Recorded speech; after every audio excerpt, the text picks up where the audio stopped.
Hi, I'm Mark from L&M Small Engine. Today we're working on a Craftsman 42-inch rider.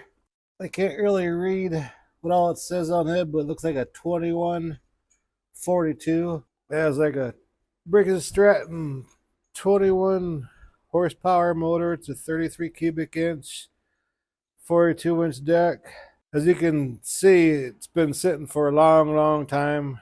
They just want to see if I can get it running for them. So hope you enjoy the video. Okay, let's go ahead and take the hood off so you can work on the motor.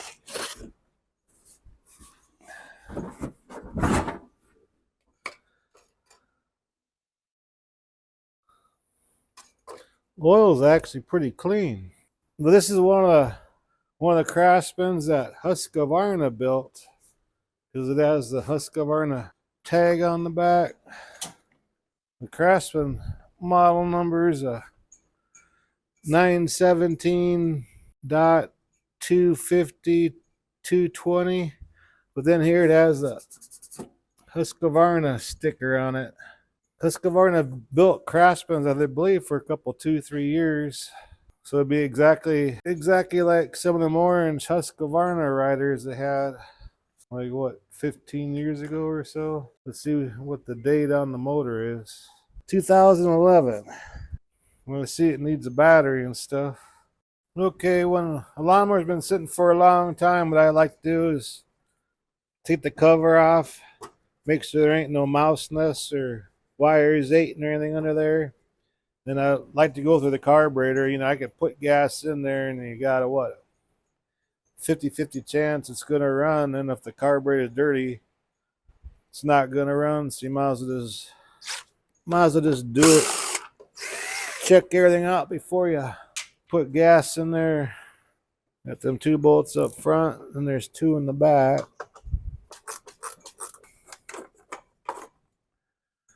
Definitely going to need a air filter.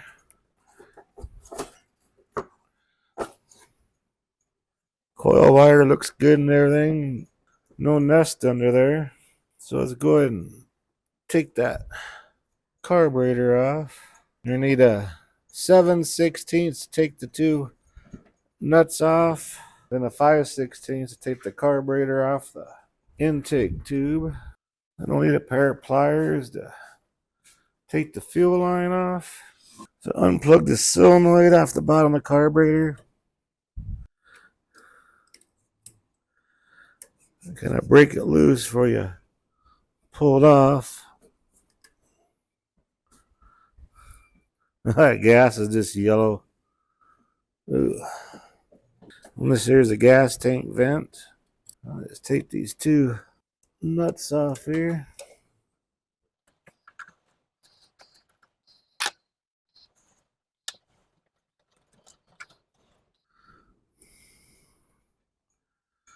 Don't lose this rubber O-ring. That's like the gasket. And these 2 bolts here, 5/16.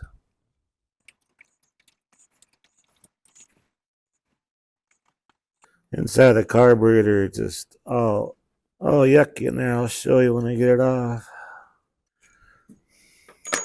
And just slide it around and get that choke linkage out of there.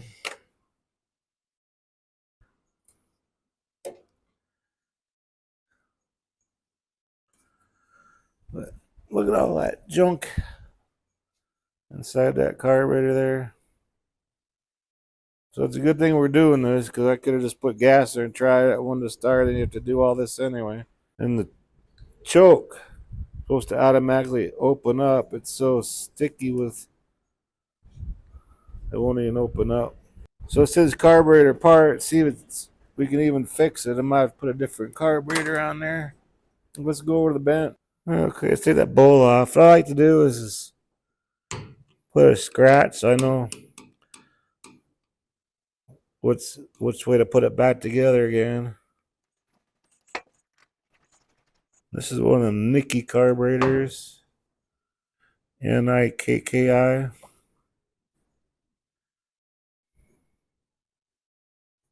The fuel solenoid is stuck stuck open.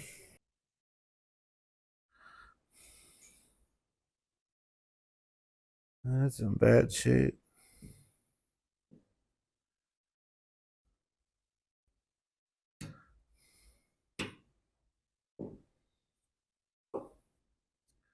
That's what ethanol does.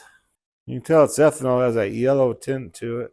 I just junked out a 33 cubic inch motor and had a really good carburetor on it. I might just use that because you have to have that fuel shutoff solenoid working, and that's just frozen down there. We tried cleaning this once. If I can't get it cleaned up, we'll just use a different carburetor. I ran that carburetor through the ultrasonic cleaning system 2 times, and I just couldn't get this. I just couldn't get the choke. I even took this out, took the shaft out, cleaned up in there, and that solenoid was totally stuck in there. And like I said, I just tore the parts off a 33 cubic inch motor this the other day that the rod went through the block, and I like saving all them parts. And plus, it's going to help the customer out too. So I'm doing a lot cheaper for him. So it's just, I know this carburetor is good because I ran until it blew the motor up. And the reason the motor blew up had no oil in it. Get that governor linkage and spring put on. And our choke linkage. And it goes in that little slot right there.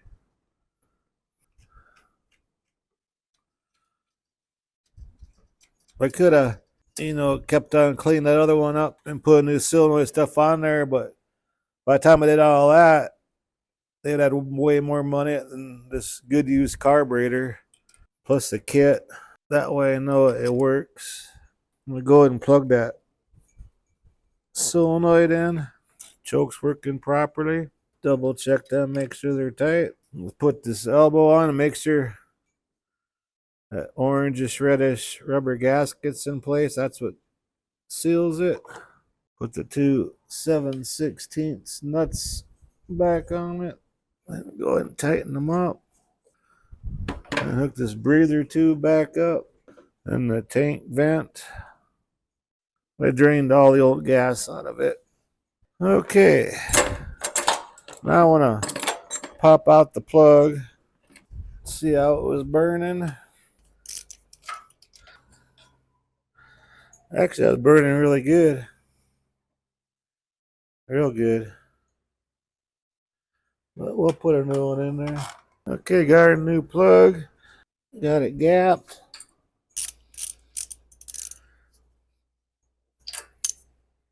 And push this on until it clicks. Okay, now we can put the shroud back on. And we put this on, you push that in.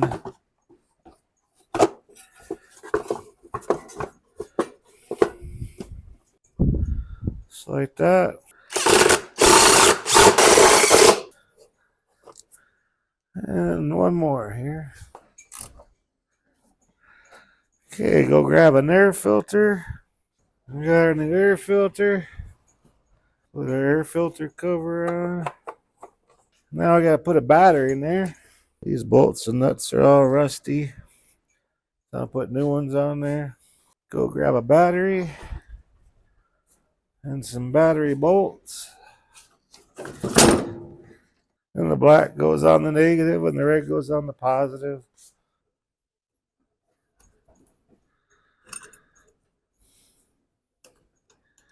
If there's corrosion and rust and stuff on your bolts, it's best to put new bolts in there so you have the full 12 volt. That goes through your system.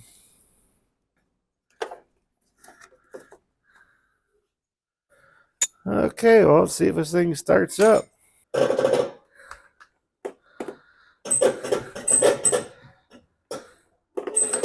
Got nothing.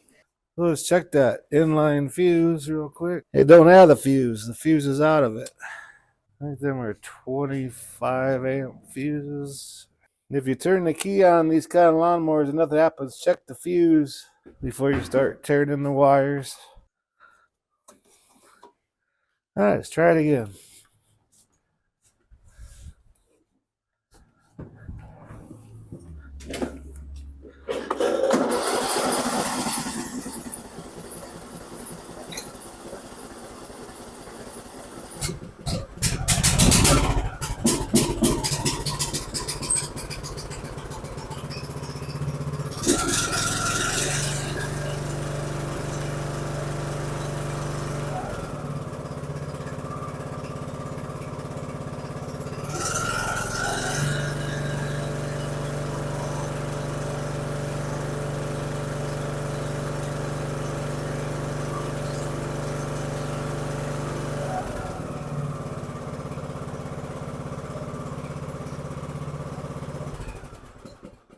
Well, I think it runs really good. I might just go ahead and do the oil filter. It's all rusted on the outside. The oil didn't look too bad, but I'm going to go ahead and change the oil filter and change oil in it. It takes SAE 30, almost a quart and a half.